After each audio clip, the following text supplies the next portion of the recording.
चिरां जिल्लानि सिङाव थानाय रुनिकाटा रेन्ज अफिसनि सिङाव थानाय सेलेखानि साहा दलखला ब्लक लावफानि सेर सेर फरेस्ट रिजार्भ गामिफोर दं। बे जायगानिनो सुबुंफ्रा हानानै दोननाय स्टकआव 5 लाख रांनिबो बारा एबा 1070निबो बारा दंफां हमनो मोन्दों। स्टकआव थानाय दंफांखौ सुलु लानानै हमनो मोन्दोंब्लाबो बे दंफांजों लोब्बा थानाय सासेबो सुबुंफोरखौ हमनो मोनाखै होननानै खौरांगिरिफोरनि सिगाङाव फोरमायदों। सिगांनिफ्रायनो दंफां दाननायखौ होबथानो थाखाय नाजादोंमोनब्लाबो फरेस्ट डिपार्टमेन्टआव थोजासे फोर्स गैयिनि थाखाय होबथानो थाखाय गोब्राब जादोंमोन। नाथाय दा जायफ्रा हाग्रा दाननानै गोदान न' लुनानै थाहैदों बे आयेननि बेरेखा आरो जायहा आयेननि बेरेखायै दंफां दानगोन बिसोरखौ हमनानै साजा होगोन होननानै खौरांगिरिफोरनि सिगाङाव रोखायै फोरमायथिदों। मैयाहाय सेलेखानि साहा दलखला ब्लक लावफानि दै सेर सेर बेयाव फरेस्ट रिजार्भ फरेस्ट मैखोम दङ जोंनि। बेयो जोंनि रुनिकाटा फरेस्ट रेन्ज अफिसनि आन्दारावनो गोग्लैयो। दा बे एरियायाव जोङो खोनाबाय थादों जे हाग्रा ओनसोलखौ माखासे सुबुंफ्रा बेआइनि दाननानै दखल खालामनानै बेयाव न' लुनानै थानायनि मोनसे बेबस्था मोनसे सेस्था खालामबाय थादों होननायखौ जों खबर मोनबाय थानानै मैयाहाय जोङो बेरायहैदोंमोन। बै हाग्रा ओनसोलाव बेरायहैनाय समाव जोङो माखासे दंफां दाननानै दोननाय स्टक जों मोनहैदों आरो जिहेतु स्टक मालखौ जों मोनबाय आरो बियो मोनसे सरकारि प्रपार्टि हिसाबै बेखौ उथायनानै लाबोनाया जोंनि कर्म बा जोंनि डिउटि हिसाबै जों बेखौ गासै 6 ट्रेक्टर दंफां फाथाय लालि दंफां फाथाय जोङो दैखोनानै लाबोनाय जादों। बेयाव गासै 30 CM सो जागोन। सेफ्टि हिसाबै थाङोबा 1000 सेफ्टिसो जागोन आरो सरकारि रेट हिसाबै जोंनि सिडुल रेट मोनसे थायो।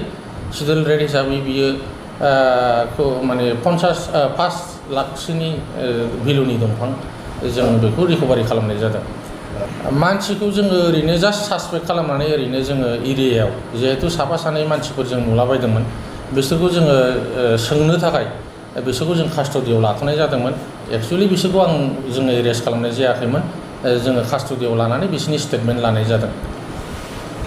बेखौथ' जोङो गोदोनिफ्रायनो लाबोबाय थादों आरो लाबाय थागोन आरो लाबावगासिनो दं दासिमबो। बेबायदि बे आयेननि हिसाबै दंफां दाननायखौ जों कमप्लिट स्टप खालामनो गोदोनिफ्राय नाजाबाय थादों। खिन्थु माखासे समाव जोङो माखासे खारननि थाखाय जोङो हाजोबनाय जायाखै जिहेतु दासिमबो दंफाङा दानगासिनो थानायखौ जों नुदों आरो बिनि थाखाय जिहेतु दानि गोदान सरकारा जोंखौ मैखोमै हेफाजाब होदों हिसाबै आरो डिपार्टमेन्टनिफ्राय बियो एक्जिस्टिं मोनसे स्टेन्डिं मोनसे जोंनि मोनसे स्टेपखा हिसाबै जों बेखौ कमप्लिट कन्ट्रल खालामनायनि सेस्टायाव दंगासिनो दं।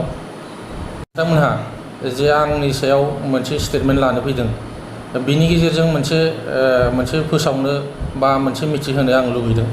बाथ्राया बेनोदि जे जोङो खुनु बेला फरेस्ट डिपार्टमेन्टनिफ्राय जोङो खुनु बेला मिडिया आरो पेपाराव जोङो खुनु बेला जोंनि डिउटि मावनायनि सायाव जों मालाबाबो बुंनानै लाफेरामोन। खिन्थु दा बे समाव जोङो मोनसे मिडिया जुक्त खालामनायनि मिडियाजों एटाचमेन्ट खालामनायनि सम जादों।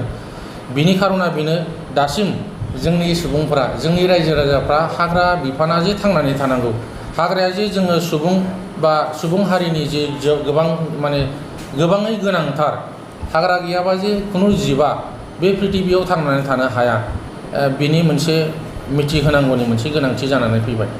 जायनि थाखाय जोङो मिडिया प्लास खालामनानै दा मोनसे बिनि गेजेरजों मिडियानि गेजेरजों जों बयबो सुबुंफोरनि गोसोआव जेन जाग्रत जायो, मोनसे जांख्रिनाय फैयो, जे हाग्रानि सायाव मोनसे सिम्पेथि फैयो, बेखौ जोङो सेस्था खालामबाय थादों आरो बे जाथों आरो बे हाबाफारियाव जे बयबो सुबुंफ्रा जेन जोंखौ हेफाजाब होयो।